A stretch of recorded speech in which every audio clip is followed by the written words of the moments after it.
گھر میں رہو تو پتہ چلے نا, سمجھ رہے, گھر میں رہو تو ابا اکثر گھروں سے شارٹ ہوتے ہیں نا, پان گٹکے میں, دوستوں میں, گٹر کے ڈکنوں میں. تو ہم ہمارے پاس بیٹھو تو ہم بتائیں گے انشاءاللہ کہ کون کس علم کس کے پاس ہے اور منجن کون بیچ رہا ہے قرآن و سنت کے نام کا. میں جیو ٹی وی میں تھا, مجھ سے انٹرویو لے رہے تھے, وہ کہنے لگے کہ یہ 3 طلاق جو ہے امام حنیفہ کہتے ہیں, حنفیوں کے یہاں 3 ہوتی ہیں, اہل حدیثوں کے یہاں. میں نے کہا حنفیوں نہیں, قرآن و سنت میں سب کے ہاں 3 ہوتی ہیں, اس لیے حنفیوں کے یہاں بھی کتنی ہوتی ہیں, 3 ہی ہوتی ہیں, اس لیے ہوتی ہیں. احناف نے قرآن و سنت کو پہلے رکھا ہے, ابو حنیفہ کو بعد میں رکھا ہے. ابو حنیفہ قرآن حدیث کی تشریح میں جب اختلاف ہوگا تو اس میں ہم ابو حنیفہ کی رائے کو ترجیح دیتے ہیں. جو قرآن حدیث نے وضاحت سے بیان کر دیا اس میں تو کسی کی رائے نہیں ہے, اس میں تو ڈائریکٹ قرآن و سنت ہے. جہاں ایکسپلین کرنے میں اختلاف ہوگا پھر تو کسی کی رائے کو لینا ہے نا, تو پھر اپنی رائے کو لینے کے بجائے کسی مجتہد کی رائے کو لیا جائے, نہ کہ آج کل کے اسکالرز کی رائے کو لیا جائے. تو یہ بہت جاندار بات ہے یہ. تو میں وہ بتا رہا تھا یہ وفاقی شرعی عدالت نے جو لطیفہ چھوڑا ہے کتنا بڑا, اور یہ جنرل مشرف نے زیادتی کی ہے, کیونکہ پاکستان میں آئین کے لحاظ سے نا قرآن و سنت کی بالادستی ہے. پاکستان کا لا بڑا خاندانی ہے, بڑا, کسی کنٹری کا ایسا لا نہیں ہے کہ سب سے پہلی شق حاکم اعلیٰ اللہ ہے. یہاں سے سیکولرزم اور لبرلزم کی ایسی کی تیسی ہو گئی. یہ بڑی تبھی تو ہمیں ملک سے محبت ہے یار, جیسا مرضی ہے. لا کیا ہے, آئین بڑا خاندانی ہے. یہاں سیکولر ریاست کا تصور ہی ختم کر دیا. حاکم اعلیٰ کون ہے, اللہ. پاکستان میں چلے گی کس کی, اللہ کی. اور پھر اسی میں شق ہے قرآن و سنت کے اگینسٹ کوئی لا نہیں چلے گا. اب ظالم حکمران ہمارے کرتے کیا ہیں, وہ پابند ہیں, ہاتھ پاؤں کٹ گئے ان کے. تو وہ کیا کرتے ہیں, اگر ملک میں یہ نافذ ہوتا نا کہ 4 اماموں کی جو تشریح, قرآن و سنت کی تشریح میں جب اختلاف ہوگا تو فقہ حنفی کو یا فقہ شافعی کو فالو کیا جائے گا, تو تحریف کا دروازہ بند ہو جاتا. لیکن اس کو مبہم رکھ دیا نا, تو جو آتا ہے نا, جو بھی آتا ہے وہ قرآن و اپنی تو تشریح ہوتی ہے نا, قرآن و سنت کے کھاتے میں ڈال کے اس کو قانون کا حصہ بنا دیتا ہے. اب پاکستان میں چونکہ یہ قانون تھا کہ قرآن و سنت کے اگینسٹ کوئی قانون نہیں چلے گا, ہمیں قرآن و سنت میں کہیں بھی نظر نہیں آیا کہ عورت کے پاس ڈیورس کا حق ہے, وہ عدالت سے یک طرفہ خلا لے سکتی ہے. لہذا پاکستان, بلکہ انگریز کے دور میں بھی ایسا نہیں ہوا. انگریز نے بھی کہا کہ مسلمانوں کے جو خاندانی اور فیملی لاز ہے وہ انہی کے مذہب کے مطابق ہوں گے. لہذا بر صغیر میں 200 سال انگریز نے حکومت کی ہے, مگر طلاق کے قانون کو انگریز نے نہیں چھیڑا. گورے کی کورٹ میں جب عورت جاتی تھی اس کو خلا نہیں ملتا تھا. سمجھ رہے کہ نہیں سمجھ رہے, کھلا نہیں ملتا تھا اس کو, تمہارا مذہب یہ کہتا ہے. وہ ثابت کر دے شوہر نے 3 طلاقیں دی, اس کو ڈگری مل جاتی تھی. یہی لا چلا آ رہا تھا پاکستان میں بھی. جس لا کو گورے نے چینج نہیں کیا اس کو جنرل مشرف نے آ کے بولو چینج کر دیا. اب جنرل مشرف پابند تھا کہ قرآن و سنت کے اگینسٹ کوئی قانون نہیں بنے گا. اب قرآن میں جو خلا ہے وہ یہ والا خلا نہیں ہے جو آج کل مارکیٹ میں چل رہا ہے. تو اس نے کیا کیا, اس خلا پہ قرآن و سنت کا لیبل لگوا دیا. کیونکہ جو چمچے بیٹھے ہوئے ہوتے ہیں نا مذہبی اسکالرز میں, جو حکومت کے چمچے ہوتے ہیں جنہوں نے حکومت کی ہر غلط بات کو ٹھیک کرنا ہوتا ہے, وہ ہر ملک میں ہول سیل کے حساب سے ہوتے ہیں. یہاں نہیں مل رہے ہوتے تو دوسرے ملک سے کوئی چمچا منگوا لیتے ہیں, فلاں سے فتویٰ منگوا لیا. تو ایسے اسکالرز آپ کو مل جائیں گے. اسکالر تو آپ کو سود کے حلال ہونے والے بھی موجود ہیں دنیا میں. ایسے بہت سے اسکالر ہیں جو کہتے ہیں یہ سود وہ سود ہی نہیں ہے, جو حرام تھا یہ تو دوسرا سود ہے. نبی صلی اللہ علیہ وسلم نے فرمایا قرب قیامت میں لوگ شراب کا نام چینج کر کے حلال کر لیں گے. صحیح ہے نا. کیا مطلب, تحریفات کا دروازہ کھلے گا, چیزوں کے نام چینج کرتے رہیں گے, چیز وہی ہوگی. تو آپ سمجھو بات کو کہ جو وفاقی شرعی عدالت نے فیصلہ کیا ہے نا کہ عورت بھی خلا لے سکتی ہے, یک طرفہ خلا, یہ اتنا بڑا لطیفہ ہے کہ اس سے تو طلاق کے جتنے احکام تھے نا جو قرآن بیان کر رہے سب کی دھجیاں اڑ گئیں. قرآن کیا کہتا ہے, وَبُعُولَتُهُنَّ أَحَقُّ بِرَدِّهِنَّ فِي ذَلِكَ إِنْ أَرَادُوا إِصْلَاحًا. مرد نے اگر ایک طلاق دی ہے, اللہ کہتے ہیں ابھی بھی مرد کے پاس حق ہے کہ وہ بیوی کو روک سکتا ہے جب تک دوسری اور تیسری نہیں دے دیتا.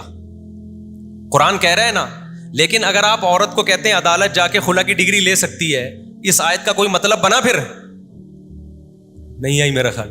بلکہ اس کا تو مطلب یہ ہوا کہ اللہ تو کہہ رہا ہے 1 اور 2 طلاق کے بعد بھی روک سکتا ہے، عدالت تو کہہ رہی 1 طلاق بھی نہیں دی پھر بھی نہیں روک سکتا. نہیں آئی بات میرا خیال ہے. آپ لوگ کی سمجھ میں نہیں.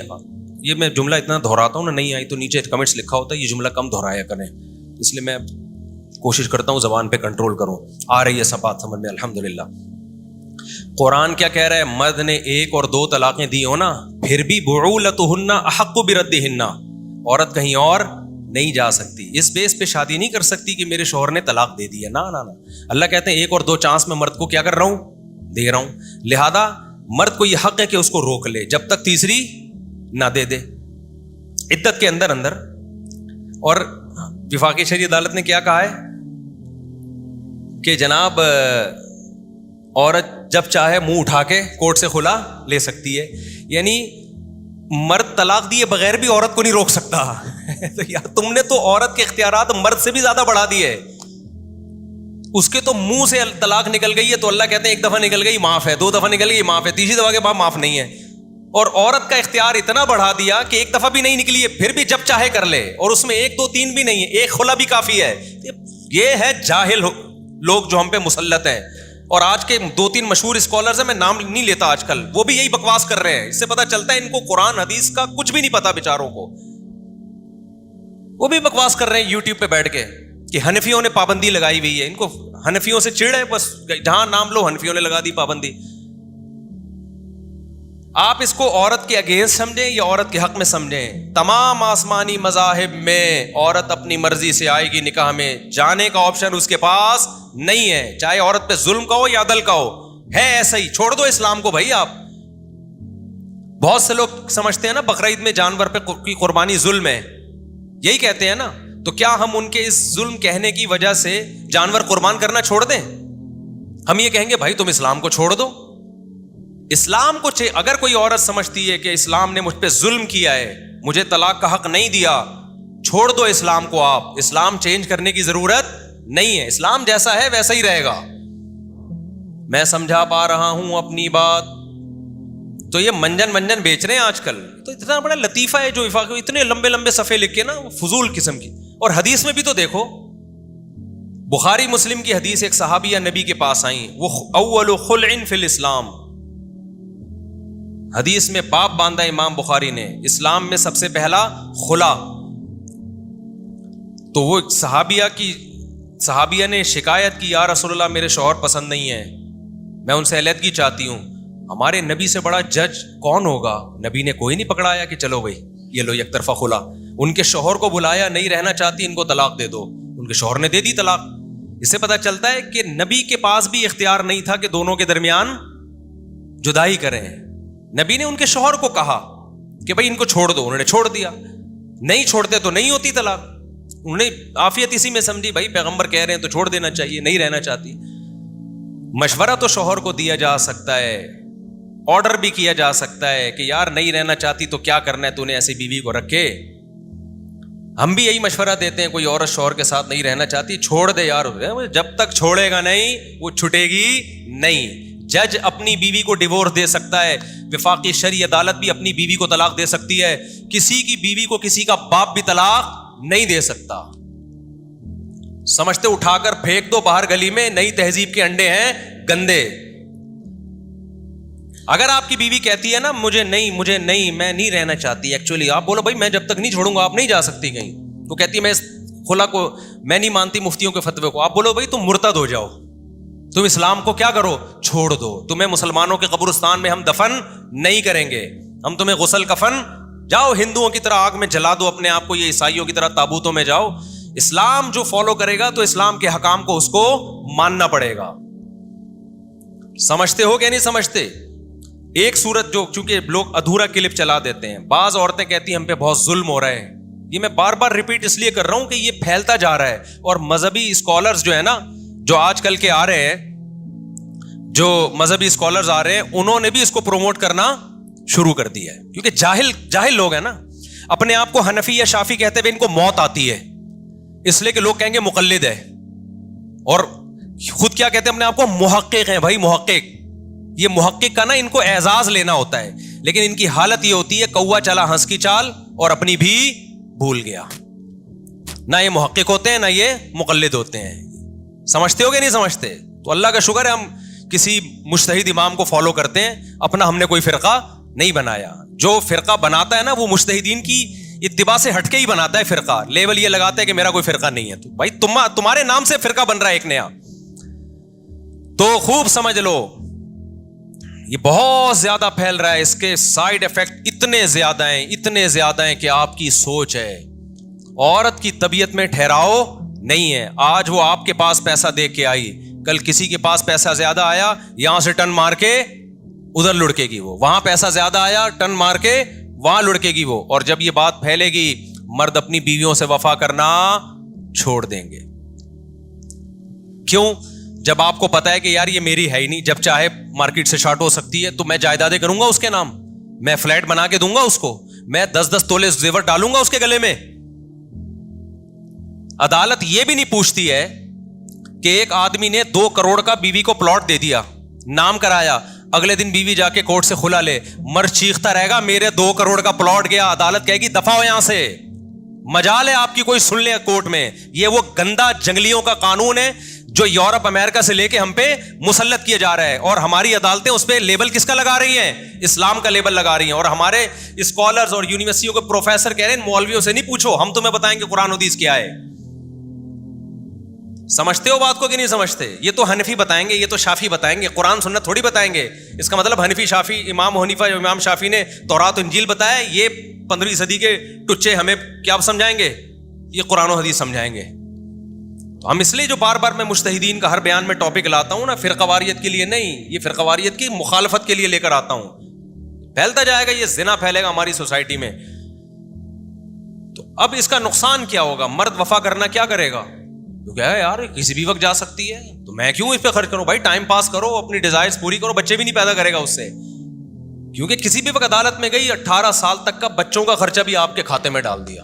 اور اب ایسا ہونا شروع ہو گیا ہے. ایک صاحب نے شادی کی ہے، نسل روکی ہوئی ہے. میں نے کہا یار بچے کیوں نہیں ہو رہے؟ کہہ رہے یار پہلے مجھے پتا تو چلا یہ بااعتماد عورت ہے بھی کہ نہیں ہے. کل پتا چلا کھلا لیا، 2 بچوں کے ساتھ مارکیٹ سے شارٹ. کل تھوڑی سی میری بات بری لگ گئی، 2 بچوں کے ساتھ مارکیٹ سے شارٹ. 18 سال تک کہتا ہے میں بچوں کا خرچہ دیتا رہوں گا. اس کی پہلی بیوی کے ساتھ یہی ہوا ہے، تو اس سے دوسری شادی کی ہے تو کہہ رہا ہے اس کو بچہ نہیں ہونے دے رہا میں. 4 سال تک اس کو آزمائے گا. یہ حقیقی کیس بتا رہا ہوں آپ کو جو آنا شروع ہو گئے ہیں. کہہ رہے یار بچہ پیدا کیا، پتا چلا ٹورمنجی نکل گئی، اور 18 سال تک بچہ بھی گیا ہاتھ سے، خرچہ میں ہی دوں گا، اور یہ کسی اور مرد کے ساتھ مزید 2 بچے پیدا کروا رہی ہوگی. یہ بے غیرتی ہمارے کنٹری میں وفاقی شرعی عدالت کی نگرانی میں شروع ہو رہی ہے. سمجھ رہے ہو کہ نہیں سمجھ رہے؟ یہ بے غیرتیاں ہیں. اس لیے جب یہ پاکستان میں اسلامی کنٹری بنا تھا نا، بعض علماء نے آواز اٹھائی تھی اسے کسی مخصوص فقہ کا پابند کرو، لا کو. فقہ حنفی لوگ زیادہ ہیں تو فقہ حنفی کا پابند کرو. ہم کہتے ہیں چلو فقہ شافی کا کر دو، تمہیں حنفیت پسند نہیں ہے، کسی فقہ کا پابند، یا کم از کم اس کا کرو کہ 4 اماموں سے ہٹ کے کوئی جج کو کوئی فیصلے کی اجازت نہیں ہوگی. اگر نہیں کیا تو یہ قرآن و سنت کے نام پہ ہر لبرل کام، لبرلزم کو قرآن و سنت کا لیبل لگا دیں گے. لیکن اس وقت نہیں سنی گئی. لوگوں نے کہا یہ حنفیت پھیلانا چاہ رہے ہیں، یہ شافیت پھیلانا چاہ رہے ہیں، نہیں سنی گئی. اس کا رزلٹ آج آپ کے سامنے آ رہا ہے. جو گند کرنا ہوتا ہے، زنا کی سزا ہٹا دی ان لوگوں نے. مشرف نے تو جو گند کر کے گیا ہے نا، جنرل مشرف، کم وقت کی مغفرت ہو. پھر بھی ہم دعا کر لیتے ہیں مغفرت کی، کیونکہ ایمان پر مرا ہے. جو ایمان پہ مرے اس کے لیے دعا کا دروازہ کھولے، دل نہیں چاہتا، اتنے گند کر کے گیا ہے. تو اب کیا ہے اس کا سائڈ ایفیکٹ سمجھ میں آ گئے؟ جب آپ کی شادی ہوگی آپ کہو گے یار کسی بھی وقت جا سکتی ہے، آپ ہر وقت اس کو. یہ تو ابھی کم کیسز ہیں نا، ابھی یہ بڑھنا شروع ہوں گے، کیونکہ ڈرامے یہی دکھائے جا رہے ہیں، فلمیں یہی دکھائی جا رہی ہیں. عورت شوہر کے سامنے چیختی ہے، ایک تھپڑ مرد لگاتا ہے تو بیوی جواب میں وہ بھی تھپڑ لگا دیتی ہے، وہ بھی چیختی ہے. اس چیز کو پروموٹ پہلے بیویوں کو سمجھایا جاتا تھا، یہ تمہاری جنت ہے. شوہر جو ہے، نبی نے حکم دیا کسی کو سجدہ کرنے کا حکم ہوتا تو کس کو کیا جائے؟ شوہر کو. مرد کبھی غصہ ہو بھی جاتا، عزت دار آدمی، بعد میں اس کو خود خیال ہوتا ہے کہ یار میں نے زبان زیادہ چلا دی ہے تو میری نا. اب مرد کو پتا ہے کوئی پتہ نہیں کس کی ہے بھائی. یہ کسی بھی وقت مارکیٹ سے کیا ہو گئی، وہ سنبھل کے ڈر کے ٹھٹرا ہوا چلے گا. تو وہ اپنا باپ بنا کے رکھے گا اس کو. تو بیوی باپ نہیں ہوتی میرے بھائی, یہ نیچرل نہیں ہے. وہ ماتحت ہوگی تو محبت کرے گا مرد, کیونکہ بائی نیچر مرد پاورفل ہے. اگر اس کو اختیارات آپ نے نہیں دیے تو وہ غلط استعمال اختیارات کا شروع کر دے. وہ نیچرلی مرد ہی پاورفل ہے, وہ عورت کا غلام نہیں بن سکتا. سمجھتے ہو کہ نہیں سمجھتے؟ اس سے غلط ہوگا, وہ چھوڑ دے گا عورت کو. وہی گرل فرینڈ بوائے فرینڈ گدے گھوڑے والا سیٹ اپ آئے گا ہماری سوسائٹی میں. تو یہ طریقہ ہے کہ اختیارات اسلام نے مرد کو دیے, لیکن مرد کو سمجھایا کہ بیوی پہ ہاتھ نہ اٹھاؤ. اختیارات دیے, قرآن نے وَضْرِبُوهُنَّ کہہ کے دے دیا اختیار کہ اگر عورت شرارتی ہے تو ہاتھ اٹھا سکتے ہو اپنا فرمانبردار بنانے کے لیے, لیکن اپریشیٹ اس عمل کو نہیں کیا. نبی نے پوری زندگی کبھی زوجہ پہ ہاتھ نہیں اٹھایا, اور نبی نے فرمایا تم میں سب سے بہتر وہ ہے جو زوجہ کے لیے سب سے اچھا ہے. تو اختیارات سلب نہیں کیے, لیکن ویسے موٹیویٹ کیا کہ تمہارے ماتحت تو بنا دیا, ماتحت بنائے. حجۃ الوداع پہ جو نبی نے خطبہ دیا کہ عورتوں سے اچھا سلوک کرو جن کو اللہ نے تمہارے ماتحت بنایا ہے. تو ماتحت کے ساتھ اچھا سلوک, اس کو محبت دو, اس کو رسپیکٹ دو. یہ اسلام کا نیچرل طریقہ ہے. آپ نے اس کو اختیارات دیے کہ ماتحتی سے ہی نکال دیا اس کو. لوگ کہتے ہیں نا حجۃ الوداع کے موقع پہ نبی نے عورت کے کتنے حقوق بیان کیے ہیں نا, لیکن اس میں یہ بھی بتا دیا کہ یہ تمہاری کیا ہے, ماتحت ہیں. آرڈر کس کا چلے گا؟ تمہارا چلے گا. تو ماتحت کے ساتھ اچھا سلوک, محبت دو, عزت دو, رسپیکٹ دو, آرڈر تمہارا ہی چلے گا. اور اس کی کڑوی کسیلی باتوں کو برداشت کرو. یہ سب چیزیں تو بتائیں. آج لبرل طبقے نے اور ہماری عدالتوں نے کیا کیا, ماتحتی سے ہٹا کے باپ بنا دیا. اس سے حقوق نہیں ملیں گے. اس سے کیا ہوگا؟ مرد اور عورت کا رشتہ کیا ہو جائے گا؟ ختم. کیا کہا یار انجوائے کرو, کوئی پتہ نہیں. جیسے وہ بندہ میں نے بھی بتایا نا, دوسری شادی کی, اس نے پہلی نے خلا لے لیا تھا, 2 بچے لے کے مارکیٹ سے اسٹارٹ ہو گئی, وہ شادی کر کے بچے ہی پیدا نہیں کر رہا. ابے میں نے کہا اتنی عمر ہو جائے گی, یہ بھی بڈھی ہو جائے گی, بھائی تو کر لے. کہہ رہا ہے یار کیا بھروسہ یار, کیا بھروسہ. یہ بھی پڑھے لکھے خاندانوں میں یہ ہو رہا ہے, غریبوں کے یہاں نہیں ہو رہا اتنا زیادہ. ابھی غریبوں کو تو پتہ ہی نہیں کورٹ کیا ہے اور کچہری, ان کے پاس فیسیں ہی نہیں ہوتی وکیلوں کی. لیکن اب کورٹ اس کو اتنا آسان کرے گی کہ بغیر فیس کی عدالت میں عورت جائے اور جج پہلے سے فوٹو کاپی لے کے بیٹھا ہوا ہوگا, یہ ٹھکا ٹھک, یہ ٹھکا ٹھک. تو جج کو بولو تیرا باپ بھی نہیں میری بیوی کو طلاق دے سکتا, تو اپنی بیوی پہ اپنی بدماشی جتا. صحیح ہے نا؟ ہماری بیویاں تیرے گورنمنٹ کے کنٹرول میں یا تیرے کنٹرول میں نہیں ہے. ہاں ایک آخری بات کہ ظلم ہو رہا ہو تو کیا کرے. یہ بات ہے کہ بعض دفعہ مرد عورت پہ ظلم بھی کر رہا ہوتا ہے, تو وہ علماء نے لکھا ہے پہلے سے, جہاں ظلم ثابت ہو جائے, تھوڑا بہت اونچ نیچ تو ہر گھر میں ہوتی ہے, تو کچھ مخصوص نوعیت کے ظلم ہے جو واقعی ظلم ہے, وہ اگر عورت دلائل سے, گواہوں سے ثابت کر دیتی ہے, گواہوں سے ثابت کرے, وہ بھی صرف دعویٰ برائے دعویٰ نہیں ہے. بعض 100 میں سے ایک کیس ایسا ہوتا ہے جس میں واقعی ظلم بھی ہو رہا ہوتا ہے, لیکن اس میں بھی کورٹ عورت سے گواہ طلب نہیں کرتی. گواہ یا دلیل تو طلب کرے نا, ثابت تو کرو. عورتیں کہتی ہیں کہ ہم کہاں سے ثبوت لائیں. بھائی اس طرح تو دنیا میں کوئی بھی کسی پہ اٹھ کے دعویٰ کر دے گا. ایک میں کہہ رہا ہوں اس نے میرے 1 لاکھ روپے چوری کیے ہیں, کورٹ میں گیا, کورٹ کہہ رہی ہے ثبوت لے کر آؤ. میں کہہ رہا ہوں کورٹ جج صاحب جب یہ چوری کر رہا تھا میں کیمرے تھوڑی لگائے ہوئے تھے میں نے. جج کہے گا مجھے کیا پتا تو سچ بول رہا ہے کہ غلط بول رہا ہے. ایسے تو دنیا کا نظام تبدیل ہو جائے. عورت یہ ثابت کرے گی کہ یہ واقعی اس نوعیت کا ظلم کر رہا ہے جس میں یہ ہے کہ خرچہ پانی نہیں دے رہا بالکل, یا وہ نامرد ہے, بالکل ہی نامرد ہے, یا یہ کہ بے تحاشا مارتا پیٹتا ہے. بعض ایسے ظالم ہوتے ہیں سگریٹوں سے جلا رہے ہوتے ہیں, ہاتھ پاؤں توڑ دیتے ہیں. گاؤں دیہاتوں میں ایسا بہت زیادہ ہوتا ہے. ایسے ہی نوعیت کا ظلم اگر ہے وہ ثابت کرے گی وہ. اور ایسے نوعیت کے ظلم چھپتے بھی نہیں ہیں. محلے پڑوس میں 50 لوگ گواہی دینے والے مل جاتے ہیں, تو اسلام 50 کا نہیں, اسلام کہہ رہا ہے 2 گواہ لے آؤ بھائی, 2 گواہ لے آؤ. عدالت کو یہ توفیق ہی نہیں مل رہی کہ وہ 2 گواہوں کا مطالبہ کرے. 2 گواہ تو لے کر آؤ, وہ ثابت کرے. پھر بھی عدالت بلائے گی, شوہر کو کہے گی کہ آپ کو آخری چانس دیا جا رہا ہے, اس کے بعد یہ ظلم, کیونکہ قرآن حق مرد ہی کو دے رہا ہے چھوڑنے کا, عدالت کو نہیں دے رہا. عدالت شوہر کو رائٹ دے گی, آپ کی یہ کمپلین ہے انسان کا بچہ بن جا, نان نفقہ نہیں دے رہا تو عورت کو یہ حق ہے, عورت کیا یہ گھر جا کے پھر مجھے نہیں دے گا, یہ اکاؤنٹ نمبر ہے, یہ اس میں پیسے ڈالے. مرد پھر عدالت نگرانی کرے گی اس اکاؤنٹ میں پیسے ڈال رہا ہے کہ نہیں ڈال رہا, وہ تو نہیں چھپ سکتا نا. یہ سب کچھ بھی نہیں ہو رہا. یہ اس کے بعد بھی اگر وہ نہیں کر رہا ہے تو عدالت پھر مرد کو کہے گی تو چھوڑ دے اس کو, طلاق دے اس کو. سمجھ میں آ رہی ہے بات؟ پھر بھی خود نہیں دے گی, مرد کو کہے گی کورٹ میں دے بھائی اس کو طلاق, پھر بھی مرد نہیں دیتا, پھر عدالت خلا, فسخ نکاح کہتے ہیں لیکن چلو اس کو خلا کہہ لو آپ جہالت میں, وہ ہے فسخ نکاح. عدالت نکاح کو کیا کر دے گی؟ فسخ کر دے گی. لیکن ایسا کچھ بھی نہیں ہو رہا, ایک جو منہ جائے اور جا کے جو ہے نا سیٹ اپ چل رہا ہے. تو یہ حساب ہے, یہ کسی بھی مذہب میں نہیں بھائی, کسی فرقے میں نہیں ہے, نہ قرآن میں ہی نہیں ہے یہ. تو میں کہاں سے بات لے کے چلا تھا کہ کچھ احکام ایسے ہیں قرآن کے جو اللہ نے بہت وضاحت سے, اچھا خلا کا حکم بھی تو قرآن نے بیان کیا نا, اس میں بھی صاف پتہ چلتا ہے کہ وہ مرد کی مرضی کے بغیر نہیں ہوگا. جہاں اللہ نے طلاق کے حکام بیان کیے وہاں خلا کا بھی بیان کیا. اللہ فرماتے ہیں کہ وَإِنِ امْرَأَةٌ خَافَتْ مِنْ بَعْلِهَا نہیں الطلاق مرتان فإمساك بمعروف أو تسريح بإحسان ولا جناح عليهما في وإن خفتم ألا يقيما حدود الله فلا جناح عليهما فيما افتدت به. یہ سورہ بقرہ کی آیتیں ہیں کہ اگر مرد اور عورت مرد سے جان چھڑانا چاہتی ہے تو قرآن کہتا ہے, اور دونوں حدود اللہ پہ قائم نہیں رہ پا رہے, عورت کو نفرت ہے اپنے شوہر سے کسی بھی وجہ سے, تو پھر قرآن کہتا ہے فلا جناح علیہما, میاں بیوی پہ کوئی گناہ نہیں ہے, فی ما اس رقم کے بدلے میں افتدت بھی, جو عورت اپنے شوہر کو بطور فدیہ کے دے کے جان چھڑا لے.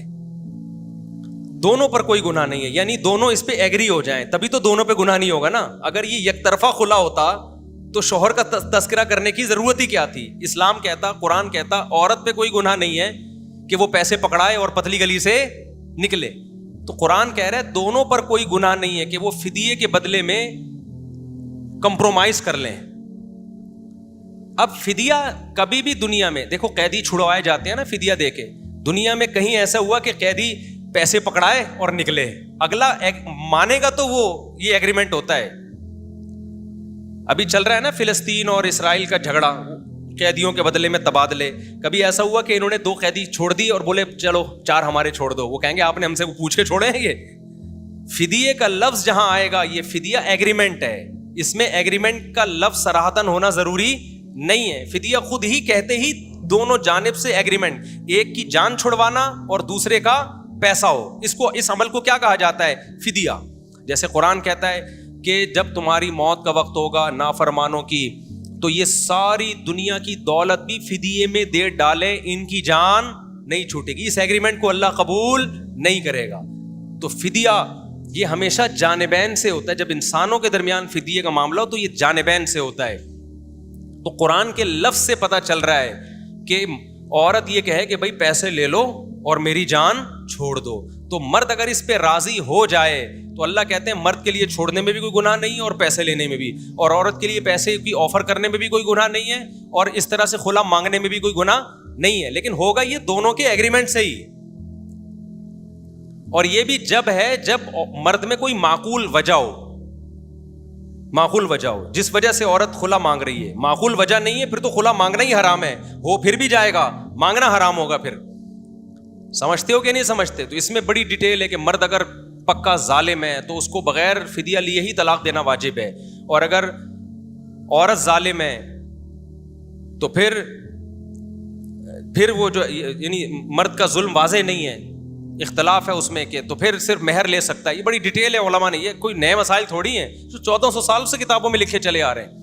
خلاصہ ان تمام باتوں کا یہ ہے کہ مرد کہیں اور, یعنی اس یک طرفہ خلا قرآن سے بھی پتہ چلتا ہے کہ نہیں ہوتا, حدیث سے بھی ہو, اور حدیث میں جو اس کی تشریح ہے وہی صحابی کو بلوا کے آپ نے حکم دیا کہ ان کو طلاق دو.